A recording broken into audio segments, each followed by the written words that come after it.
좋은 날, 하나님의 복이 임하는 날입니다. 주님여 이 손을 꼭 잡고 가소서 하는 찬양대 이 고백의 찬양이 오늘 우리를 향하신 하나님의 약속의 선언이 되기를 축원합니다. 우리가 3주째 요한계시록 12장 17절에 소개된 그 여자의 남은 자손에 관한 하나님의 말씀들을 함께 묵상하고 있습니다. 오늘은 그 여자의 남은 자손의 두 번째 특징을 함께 살피는데요. 그 여자의 남은 자손이 가진 예수님의 증거가 무엇인가 하는 제목으로 함께 말씀을 묵상합니다. 우리 같이 한번 읽어보실까요? 영이 여자에게 분노하여 돌아가서 그 여자의 남은 자손 곧 하나님의 계명을 지키며 예수님의 증거를 가진 자들과 더불어 싸우려고 바다 모래 위에 서 있더라. 그럼 선과 악, 그리스도와 사단 사이에 전쟁이 있다고 요한계시록 12장은 소개하고 있습니다. 하늘에서 십자가에서 그리고 이제 십자가 이후 중세 시기를 거쳐서 선과 악 사이에 1차, 2차, 3차 전쟁이 있어 왔습니다. 그리고 이제 마지막 4차 전쟁이 예수님의 재림 전 마지막 시대 혹은 말세 시대에 있을 것이라고 성경은 예언하고 있습니다. 그럼 영과 그의 사자들이 하나님의 대리자들인 누구요? 그 여자의 남은 자손과 싸우는데요. 그 여자의 남은 자손들이 어떤 사람들이라고요? 하나님의 계명을 지키고요. 두 번째로는 예수님의 증거를 가진 사람들이라고요. 하나님의 계명이 무엇인지 그 계명을 어떻게 지켜야 하는지를 우리가 지난주와 지지난주 함께 말씀을 통하여 살펴봤습니다. 그리고 이제 두 번째 부분, 그 여자의 남은 자손이라고 인정되는 사람, 하나님께서 그렇게 구별하는 사람들이 가져야 하는 예수님의 증거가 무엇일까요? 성경에 대한 질문을 답을 찾을 때는요, 성경에서 답을 찾으셔야 엉뚱한 길로 가지 않을 수 있습니다. 성경의 답은 반드시 성경에서 찾는 거죠. 여러분, 특별히 지금 우리가 읽고 있는, 본문으로 읽고 있는 요한계시록이라고 하는 책은요, 성경 전체의 요약이고 결론입니다. 요한이 이 글을 기록할 때 이미 다른 편지서들이나 복음서가 기록이 됐었을 수 있습니다만은 그때까지 공식적으로 인정되었던 성경, 그러니까 지금 우리가 구약이라고 부르는 39권의 책이 있었는데요. 요한계시록에는 구약 39권 중에 26권, 26권의 책이 인용되고 있습니다. 요한계시록을 세보시면 404절이거든요. 404절인데 그 중에 278절이 구약 성경을 직접 인용하거나 혹은 간접적으로 인용하여 기록되고 있습니다. 그러니까 요한이 영감을 받고 계시를 받아서 쭉 기록했는데 그 기록 하나하나가 어디에서 나온 거라고요? 지금 절반 이상이 거의 3분의 1 가까이가 구약 성경의 표현을 그대로 쓰거나 아니면 조금 이렇게 변형시켜서 기록한 글이라고 하는 것입니다.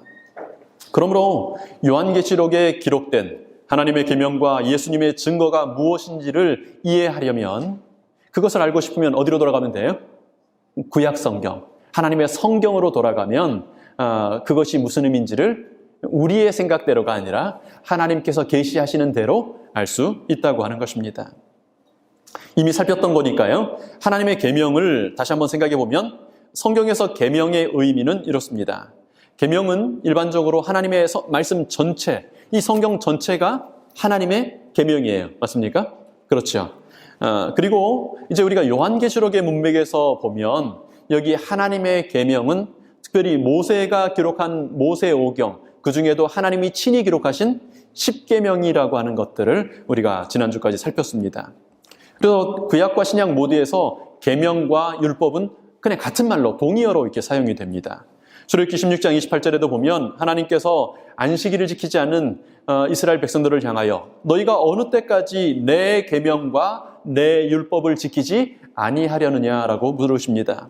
신약으로 넘어가서 로마서에는 바울은 이제 하나님의 율법, 계명에 관한 설명을 하면서요. 로마서 7장 7절에 율법으로 말미암지 않고는 내가 죄를 알지 못하였으니 곧 율법이 탐내지 말라 하지 아니하였다면. 여러분, 탐내지 말라 어디에 나온 거죠? 십계명이에요. 이거 계명이에요. 근데 이 계명을 지금 뭐라고 얘기했어요? 율법이라고 얘기했죠. 9절로 넘어가면 전에 법을 깨닫지 못할 때는 내가 살았더니 계명이 이름에 죄는 살아나고 나는 죽었도다. 생명에 이르게 할 그 계명. 지금 여기 보시면 문맥에서 율법과 계명을 그냥 혼용해서 같이 사용하고 있어요. 그러니까 하나님의 계명은 하나님의 율법과 똑같은 말로 그냥 이해할 수 있는 것입니다. 계명과 증거 혹은 선지자의 증거의 관계를 좀 살펴볼 텐데요. 하나님의 계명을 지키는 그 여자의 남은 자손들은 하나님의 계명을 지킬 뿐 아니라 뭘 가져야 돼요? 예수님의 증거를 가져야 합니다. 그게 뭘까요? 그럼 여기 말하는 증거라고 하는 말은 성경에서 자주 율법과 짝을 이루는 말로 이렇게 사용이 됩니다. 증거가 나오면 율법이 같이 나오는 경우가 많아요. 근데 또 어떤 경우에는 이 증거를 그냥 증거라고도 하지만 조금 풀어서는 선지자들의 증거, 선지자를 통하여 주신 증거, 선지자의 증거라고 또 기록하기도 합니다. 이사야 8장에 보면 너는 증거의 말씀을 싸매며 율법을 지키라고 이렇게 합니다. 그러니까 증거와 율법이 같이 나와요. 20절에 가면 율법과 증거의 말씀을 좇으라. 그래서 율법과 증거가 한 이렇게 통으로 나오는 걸 보고요. 로마서 3장에 가보면 율법과 선지자들에게 증거를 받은 것이라. 그러니까 좀 전에 말씀드린 것처럼 율법이 있고 증거가 있고, 율법이 있고 증거가 뭘로 여기 지금 묘사돼요? 선지자들의 증거로 표시가 됩니다. 그러니까 좀 정리해보면 계명과 증거는 율법과 증거가 돼요. 계명이 율법이니까요. 또 근데 증거는 뭐예요? 선지자들의 증거니까 하나님의 계명과 선지자들의 증거라고 좀 풀어서 우리가 쓸 수도 있어요. 그러니까 어떻게 묘사해도 같은 표현이라고 우리가 이해할 수 있는 것입니다. 근데 이제 이게 관용어적으로요. 율법과 증거, 율법과 선지자들의 증거, 이 모든 표현들은 이게 같이 나오면 성경 전체 이렇게 우리가 이해하게 되는 것입니다. 빌립이 나다나엘을 찾아가지고 친구 나다나엘을 찾아서 뭐라 그럽니까? 예수님 소개하면서 성경에 예언된 메시아시다. 이분이 성경이 예언한 그분이시다라는 얘기를 하면서 어떻게 얘기합니까? 빌립이 나다나엘을 찾아 이르되 모세가 율법에 기록하였고 여러 선지자가 기록한 그 일을 우리가 만났으니 나사렛 예수시라고 얘기하죠. 모세가 율법에 기록하고 뿐만 아니라 그 이후에 여러 선지자들이 기록한 그 일. 그래서 그게 뭘 좀 얘기하고 있어요? 성경에 기록된 그분이라고 하는 표현으로 얘기하는 것입니다. 그래서 계명 혹은 율법은 모세를 통하여 주신 거예요. 우리가 모세 오경이라고 부르기도 하고요. 특별히 우리는 이제 우리 요한계시록의 문맥 속에서 그거는 십계명에 관련된 것임을 우리가 살펴봤고요. 선지자 혹은 선지자의 증거는 선지자가 기록한 선지자들의 글을 뜻하는 것임을 우리가 여기서 확인하게 되는 것입니다. 십계명은요, 하나님의 뜻을 가장 잘 압축해 놓은, 요약해 놓은 엑기스예요. 이 두꺼운 성경을 좀 시간이 별로 없어서 그런데, 내가 좀 너무 복잡해서 그런데 간단하게 좀 설명해 주세요. 그럼 뭐라고 요약할 수 있어요? 십계명으로 요약할 수 있는 것입니다. 근데 그렇게 주셨는데도 세월이 지나니까요, 또 상황이 달라지니까 사람은 참 합리화의 존재예요. 내가 그때 있었으면 난 그렇게 안 했어. 야, 모세 선지자가 계시는데 어떻게 거기다 막 금송아지 만들고, 아이, 난 그렇게는 안 해. 그리고 자기는 또 어디로 가요? 산당으로 가요. 아론의 금송아지는 아니지만 그 시대의 또 다른 금송아지들을 섬기면서, 그래서 시대가 달라지면 계속해서 내가 그때 있었더라면 그러지 않았을 거라고 얘기하면서 또 다른 반역과 또 다른 배신과 또 다른 거역을 하는 모습들을 보게 됩니다. 그래서 하나님은 이제 모세 이후 각 시대의 필요에 따라 이미 주신 하나님의 계명을 풀어서 설명하고 십계명의 정신으로 돌아갈 수 있도록 누구를 보내세요? 선지자들을 보내셔서 선지자들로 증거하게 하십니다. 아무 때나 5년에 한 번씩, 3년에 한 번씩 이렇게 보내는 건 아니지만 아주 특별한 사건들이 있고 특별한 필요가 있을 때마다 그렇게 하세요. 예컨대 이스라엘이 예루살렘이 멸망할 때, 그들에게 마지막 심판이 다가올 때 집중적으로 선지자들을 보내시죠. 또 그들이 포로에서 돌아와가지고 성전을 지어야 할 때, 다시 한번 하나님의 성전이 회복되어야 될 때 또 선지자들을 보내시는 것을 우리가 보게 되는 것입니다. 모세를 통해 이미 주신 율법 혹은 계명의 말씀을 선지자들이 그 시대에 맞게 해석해서 성전을 짓자라고 얘기하기도 하고, 이제 심판이 다가온다고 얘기하기도 하고, 십계명에 단순하게 표현된 그 하나님의 명령과 규례를 어기는 백성들에게, 혹은 때로는 순종하는 사람들에게 경고하거나 용기 주는 일을 누가 해요? 선지자들이 해온 것입니다. 그래서 그렇게 원본이었던 하나님의 계명, 모세를 통하여 주셨던 계명과 그것이 시대마다 자꾸 이제 잊혀지니까 시대마다 이렇게 허락했던 선지자들의 증거들이 합쳐지면 그게 뭐예요? 1차적으로는 그게 구약 성경, 예수님 당시에 그 사람들에게 성경 전체, 지금 우리에게는 이제 구약과 확장돼서 신약까지 해서 66권의 성경 전체인 것입니다. 그래서 성경은 자주 율법과 증거, 율법과 선지자의 글 하면 성경 전체라고 하는 표현이 되는 거죠. 살펴본 것처럼요, 증거는, 이 증거라고 하는 단어는 선지자들의 증거, 각 시대마다 그 필요에 따라서 하나님께서 허락하셨던 선지자들의 증거라고 이해가 되는데요. 지금 여기 그 여자의 남은 자손들이 가지는 증거는 왜 선지자의 증거가 아니라 예수의 증거라고 되어 있을까요? 그 여자의 남은 자손들은 하나님의 계명 지키고 또 뭘 가졌다고요? 그러니까 지금 우리가 문맥에 살펴본 것처럼 성경이 자주 표현된 거에 의하면 선지자들의 증거를 가져야 맞아요. 근데 굳이 여기 뭐라고 얘기해요? 예수의 증거를 가졌다고 이야기합니다. 왜 그런가? 일단 지금까지 살폈던 것들을 좀 정리하겠습니다. 오늘은 설교가 조금 공부여서 어려우신 부분이 꼭 있을지 몰라서 자주 복습하고 넘어갑니다.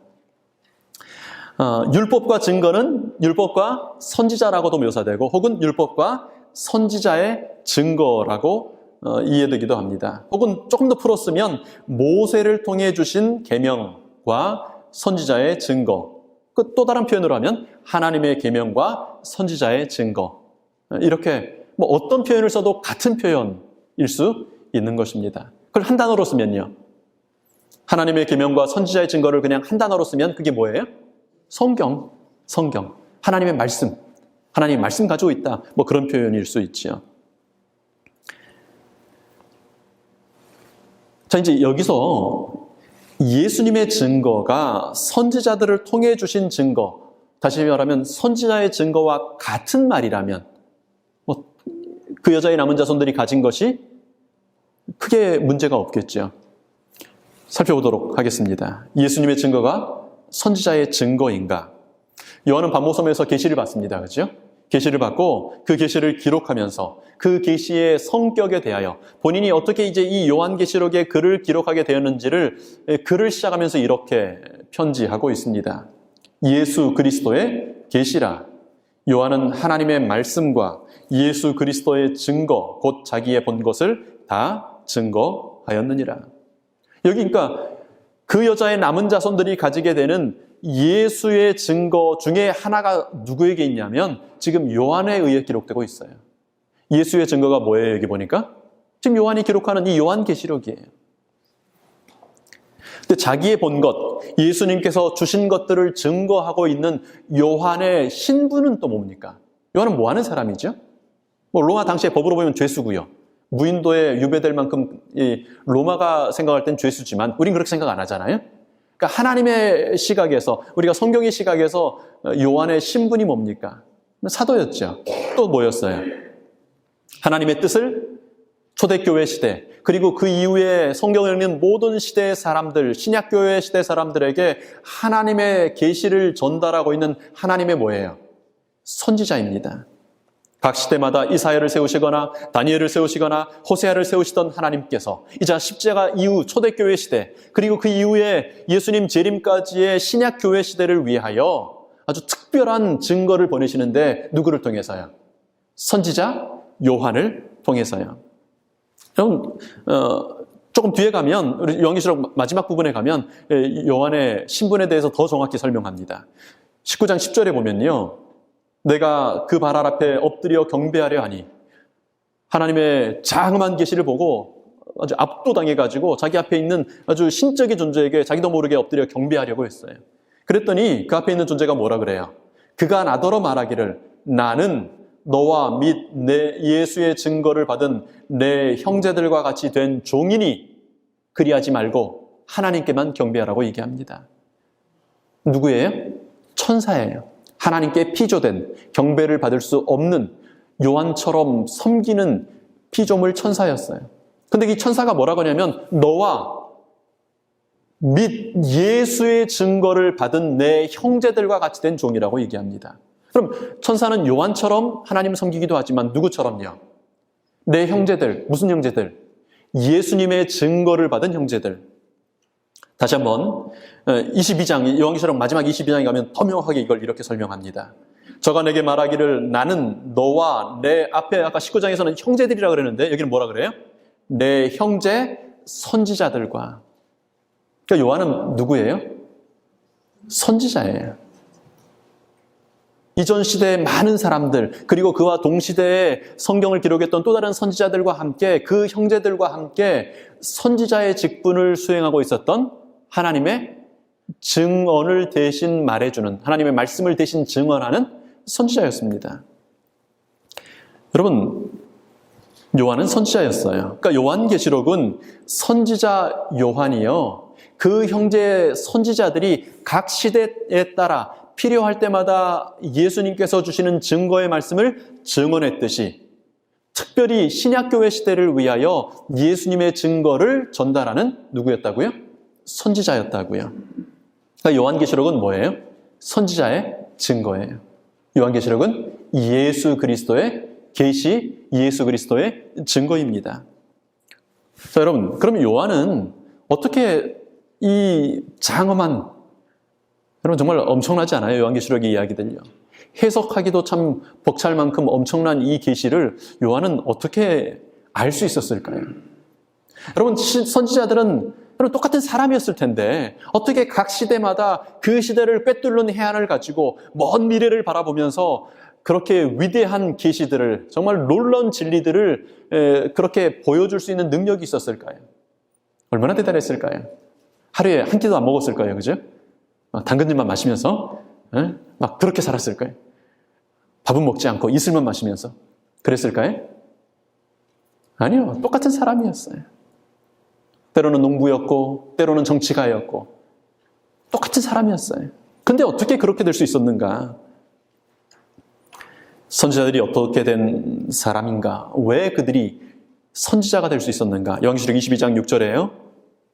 그가 때 또 내게 말하기를 이 말은 진실하고 참된지라 주 곧 선지자들의 영의 하나님이 그의 종들에게 결코 속히 될 일을 보이시려고 그의 천사를 보내셨도다. 선지자들의 영이 임하실 때 평범한 사람이 누가 돼요? 선지자가 되게 되는 것입니다. 영으로 임하시는 하나님께서 반드시 속히 될 일을 보여주시려고 평범한 사람에게 영으로, 성령으로 임하세요. 그러면 그 사람은 그 임하시는 성령의 영으로 임하시는 하나님에 의하여 그것을 뭐 할 수 있게 돼요? 이제 사람들에게 증거할 수 있게 되는 것입니다. 여러분, 그러면 요한에게 임하셔서 속히 될 일을 보여주셨던, 그리고 이 요한계시록을 기록하게 하셨던 영, 하나님의 영은 누구십니까? 우리 아까 읽었죠? 누구라고요? 예수 그리스도의 계시라. 예수 그리스도의 계시라. 그래서 요한은 예수님의 증거를 받은 선지자들 중에 한 명이었어요. 그죠? 그래서 요한을 그렇게 지목한 예수님은 요한계시록 19장 10절에 이 사실을 다시 한번 이런 식으로 풀어 설명합니다. 나는 너와 및 예수님의 증거를 받은 내 형제들과 같이 된 종이니 삼가 그리하지 말고 오직 하나님께 경배하라. 예수님의 증거는 곧 대언의 영이라. 여러분 이 말씀 많이 읽으셨죠? 그냥 외우다시피 많이 읽으셨죠? 이게 이런 의미가 있습니다. 왜 예수님의 증거를 대언의 영이라고 얘기하는지. 그 대언의 영을 받은 사람이 하나님께서 원래는 하실 말씀인데 대언, 대신 말하라고 하는 명령을 받을 때 그걸 받고 그 영을 받고 그 지시를 받고 그 계시를 받고 사람들에게 말해주고 그런 사람을 우리는 뭐라고 불러요? 선지자라고 부른다고요. 대언의 영, 선지자들의 영의 하나님, 예수님은 선지자들에게 증거를 주시는 하나님이신 것입니다. 그래서 선지자의 증거는 사실 선지자의 증거가 아니에요. 요한의 증거가 아니에요. 베드로의 증거가 아니에요. 다니엘의 증거가 아니에요. 누구의 증거예요?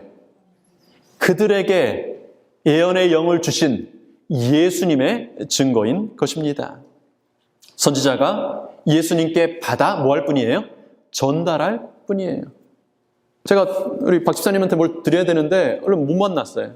장 집사님한테 집사님 집에 좀 주세요 하고 제가 뭘 드렸어요. 그러면 전달해 주면서 뭐라고 그럽니까? 여보 내 거야 하고 줍니까? 아니면 목사님이 주래라고 줍니까? 당연히 원을 해준 사람 거라고 전달하는 거죠. 선지자는 받아 전달하는 사람일 뿐이에요. 원래 누구 거고요? 예수님 거고요. 예수님 거고요. 예수님은 직접 각 사람의 귀에 말씀하지 않으세요. 가끔 좀 그렇게 하셨으면 좋겠어요. 그냥 말도 안 듣고 되게 이렇게 못 믿는 우리들에게 나타나셔가지고 자꾸 헛생각하면 야, 내 말 들어! 이렇게 해가지고 확 얘기하시면 좋을 텐데 예수님 그렇게 하지 않으세요. 대신 누구를 세우십니까? 선지자들을 세우세요. 그리고 그 선지자들에게 뭘 주세요? 예언의 영을 주십니다. 예수님 자신의 영을 주세요. 대언의 영으로 임하시게 되는 것입니다. 우리는 그래서 어떤 선지자가 말할 때요, 그 사람의 말이 아니라 그 사람의 마음속에 임하신 영으로 임하신 예수님의 말씀이라고 우리가 받아들이는 것입니다. 우리는 베드로 전서 혹은 후서를 읽으면서 건방졌던 베드로, 배신자 베드로, 십자가를 경험하고도 물고기나 잡으러 가자고 했던 그 베드로의 글이라고 전혀 생각하지 않습니다. 누구의 글이라고 생각해요? 하나님께서 우리에게 이렇게 말씀하셨다. 예수님의 말씀이다라고 생각하는 거지 않습니까? 그래서 예수님은 성경, 율법과 선지자들의 그린 이 성경, 이 말씀을 한마디로 요약해서 이게 무엇이다라고 설명하면서 뭐라고 얘기하십니까? 이 성경은, 이 66권의 책은, 이 많은 법들과 역사들과 이야기들과 시들은 누구에 대하여? 이 글을 기록하도록 영을 준 나에 대하여 증거하는 책이라고요. 맞습니까? 그렇게 돼야 됩니까? 그럴 수밖에 없어요. 다윗 얘기가 아니에요. 솔로몬 얘기가 아니에요. 베드로 얘기가 아니에요. 바울이 자기 얘기하는 거 아니에요. 누구 얘기하는 거예요? 예수님 얘기하는 것이지 않습니까? 그 여자의 남은 자손들이 가지고 있는 예수의 증거는 정확히 뭐예요? 선지자의 증거예요. 예수의 증거를 선지자들을 통하여 주신 증거. 한낱 연약한 인생일 뿐인 사람에게 임하셔서 선지자로서 하나님의 말씀을 대언하게 하시는 대언의 영인 것입니다. 여러분, 지금까지 살펴본 바에 의하면 하나님의 계명과 예수님의 증거는요, 그러니까 마지막 시대에만 임하는 게 아니에요, 사실. 하나님의 계명과 예수님의 증거는 언제부터 있었습니까? 초대교회 때 있었습니까? 엘리야 시대 때 있었을까요? 사무엘 시대 때 있었을까요? 노아 시대 때 있었을까요? 아담과 하와 그의 아들들이 살던 그 작은 가족들이 살던 그때도 있었을까요? 있었어요. 반드시 있었어요. 에덴에서는 하나님의 계명이 뭐였습니까? 두 그루의 나무. 마치 십계명이 두 돌비에 새겨진 것처럼 두 그루의 나무. 하나는 생명의 나무, 하나는 죽음의 나무. 하나는 사랑의 나무, 하나는 배반의 나무. 지키면 살고 어기면 죽는 생명과 선악과 법이 있었어요. 그리고 그때는 예수님이 간접적으로 임하지 않고 죄에 있기 전이기 때문에 날이 서늘할 때마다 동산에 거니시는 여호와께서, 예수님께서 친히 함께 하셨어요. 그러니까 사실은 죄가 없었다면 선지자라는 직책은 필요 없는 직책이었죠. 근데 죄가 들어오자마자 하나님은 누구를 세우십니까? 이제 노아 홍수 때까지는 에덴 동산이 거기 있었고 선악과 생명나무 거기 있었던 거 아시죠? 계명은 거기 있었어요. 그래서 첫 번째 선지자로 누구를 세우십니까? 아담 선지자를 세우세요. 그리고 첫 번째 이제 말을 들어야 될 대상자인 누구요? 가인에게, 아벨에게 아픈 마음으로 얘기하게 하는 겁니다. 근데 가인이 선지자 아담의 말을 듣지 않았어요. 동생을 죽이죠.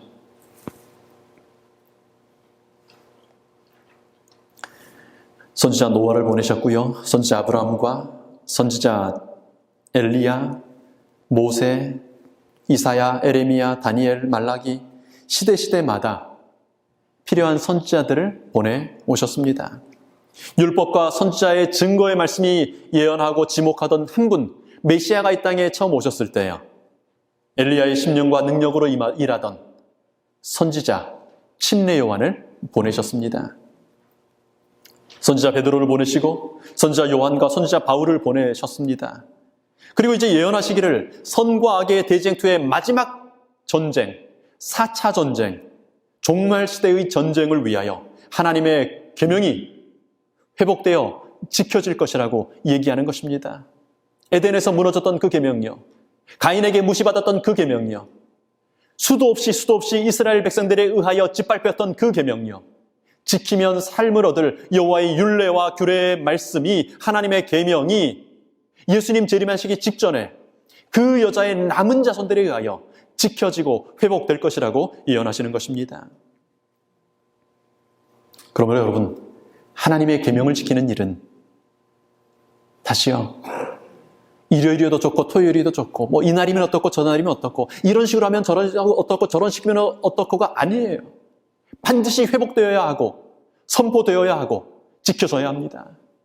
그러므로 여러분, 하나님의 계명을 아시는 여러분, 우리는 정말 날아다니는 천사들처럼 신속하게 다니면서 이 하나님의 계명의 말씀을 전해 주어야 하는 것입니다.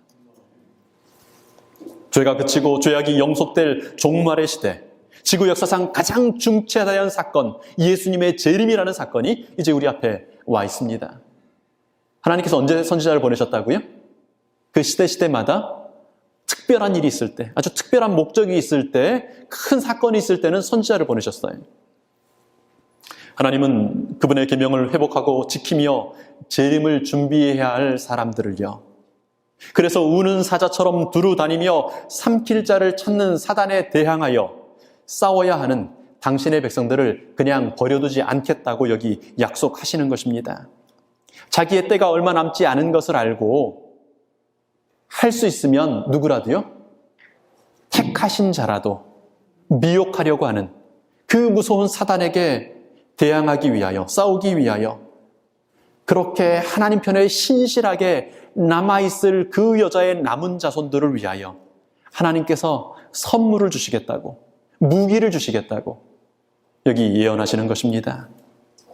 선악과로 보이시던 사랑, 십계명으로 표현하던 사랑, 그 하나님의 계명, 사랑의 계명을 지키고 살 수 있도록, 거기서 흔들리지 않을 수 있도록, 오해하지 않도록 이 시대에 맞는 선지자의 증거를 주시겠다고 예언하시는 것입니다.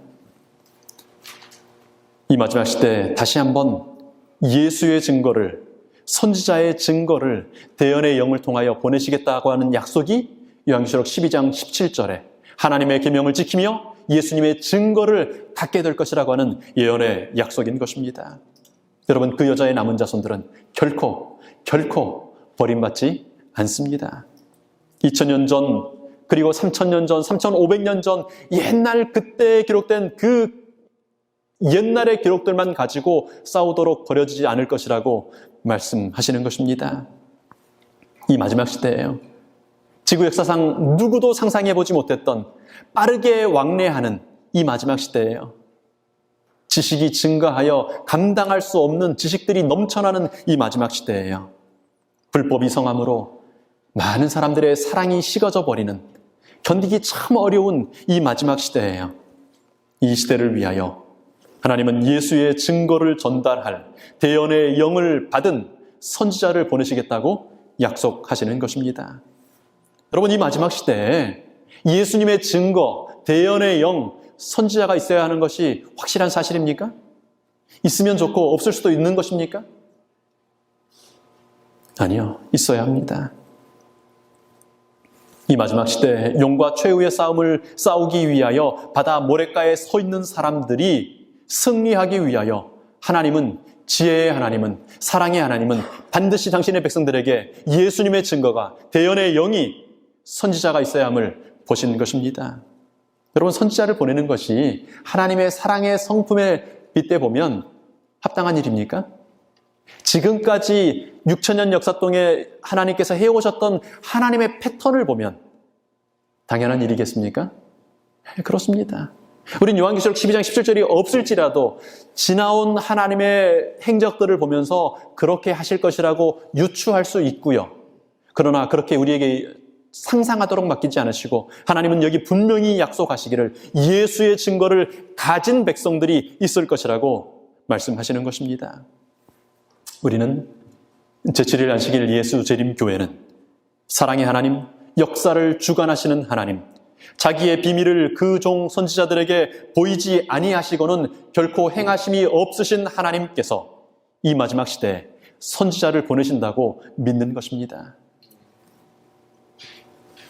제7일 안식일 예수 재림교회를 아는 많은 분들이 재림교회가 성경 이외에 또 다른 경전, 제2의 성경을 가지고 있기 때문에 이단이라고 얘기합니다. 이제 안식일 때문에 이단이라고 말씀하시는 분들은 예전보다 많이 줄었어요. 그래서 4월 달에 중동부 목회자협의회가 있는데요. 그때 강사 한 분이 침례교회 목사님이십니다. 현직 침례교회 목사님이 재림교회 목회자협의회 강사 두 분의 주강사 중에 한 분으로 오십니다. 이분이 어떻게 하시냐면 침례교회 여전히 목사님이시고 침례교회 목회를 하시는데 이분 교회는 안식일에 예배드려요.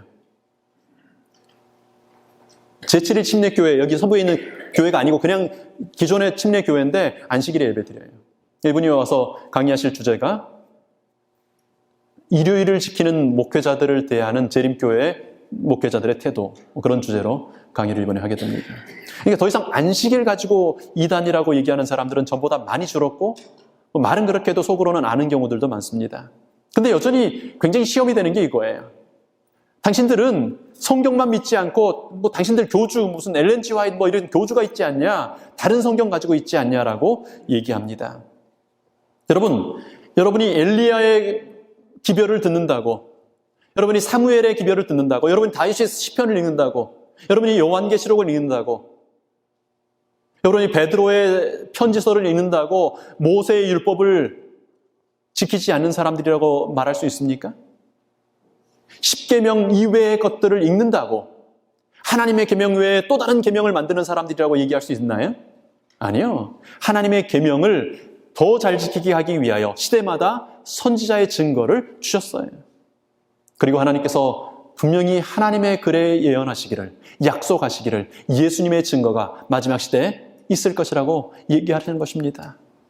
그래서 우리는 또 다른 경전을 가지기 위해서가 아니라 성경 66권 외에 또 다른 성경을 기록하기 위해서가 아니라 성경, 그 중에도 모세오경, 그 중에도 하나님의 계명, 10계명의 말씀들을 더 잘 지키게 되기 위하여 이 마지막 시대에 올바로 적용하게 하기 위하여 1.1획이라도 놓치지 않게 하기 위하여 하나님께서 주신 예언의 말씀인 것으로 마지막 시대를 위한 예수님의 증거인 것으로 이해하는 것입니다. 그럼 분명히 밝힙니다. 제7일 안식일 예수 재림교회는 구약과 신약 66권 이외에 어떤 제3의 경전을 가지지 않습니다. 우리는 마지막 시대에 주신 예수님의 증거의 말씀이 성경에 더해진 67권, 68권째 책이라고 생각하지 않습니다. 우리는 성경은 신약과 구약 66권밖에 없음을 믿습니다. 그 성경의 주제이신 예수 그리스도를 통하여서만 구원받는 것을 믿습니다. 다만 마지막 시대를 위한 시대적인 기별이 이 마지막 시대의 선지자를 통하여 주어진다고 또한 믿는 것입니다. 무엇에 근거해서요? 창세기부터 요한계시록까지 66권 하나님의 말씀에 근거해서, 그분의 예언하심에 근거해서, 이것 때문에 아무리 이단이라고 손가락질 받고 이것 때문에 아무리 오해를 받을지라도 그것이 하나님의 말씀이고 그것이 하나님의 행하심인 걸 알기 때문에 무슨 오해를 받더라도 거부할 수 없는 것입니다. 그래서 재림교회는 오히려 대언의 영이 있는 것이 참교회, 곧 그 여자의 남은 자손의 징표 이름을 고백하는 것입니다. 여러분, 이 마지막 시대를 위하여 주신 예수님의 증거, 대언의 영의 말씀을 가지시게 되기를 바랍니다. 여러분, 책꽂이에 꼽아놓으시기 바랍니다. 그리고 여러분 손에 가지시게 되길 바랍니다. 여러분의 눈에 가지시게 되길 바랍니다. 여러분의 마음에 가지시게 되길 바랍니다. 하나님이 주셨다면 이런저런 이유들 때문에, 이런저런 표현들 때문에, 엘렌 G 화이트라는 초등학교밖에 안 나온 그분의 어떤 인간적인 연약함 때문에 하나님께서 주신 것을 거부하지 말게 되길 바랍니다. 베드로가 실수했었던 경험 때문에 베드로 전서를 성경에서 파내버리지 않은 것처럼요. 바울이 예수쟁이들 다 잡아다 죽였던 그의 행적 때문에 바울 서신서를 성경에서 파내버리지 않은 것처럼요. 그것이 바울의 책이 아니라, 그것이 요한의 책이 아니라 예수님의 책인 것을 우리가 고백하고 성경 66권을 믿는 것처럼요. 예수님의 증거의 말씀을 어떤 한 사람 때문이나 어떤 교단 때문이 아니라 그것을 주신 예수님 때문에 가지게 되길 바랍니다. 그 여자의 남은 자손은 예수의 증거를 가진 사람들입니다. 여러분의 말씀을 읽다 보면 절대 그것이 사람이 쓴 것이 아님을 고백할 수밖에 없게 됩니다. 영감의 글 대언의 영의 말씀을 읽다 보면 어떤 페이지, 어떤 줄에서도 그것을 기록한 저자에 관한 얘기가 아니라 그 계시를 주신 예수 그리스도만, 하나님만 드러나고 영광받으신다는 사실을 고백할 수밖에 없게 되는 것입니다. 대언의 영의 말씀을 읽을 때마다 우리의 시선은 십자가를 향하게 되고, 대언의 영의 말씀을 읽을 때마다 우리의 마음은 하늘로 향할 수밖에 없는 것을 경험하시게 되길 바랍니다. 예수의 증거를 마음에 가지게 되길 바랍니다. 그래서 이 어두운 시대, 사랑이 식어져 버리는 불법이 성한 이 시대, 불법이 아니라 하나님의 계명을 지키는 하나님의 자녀들이 되기를 축원합니다. 하나님, 우리 그렇게 만드시기 위하여 우리에게 선지자를 주셨습니다.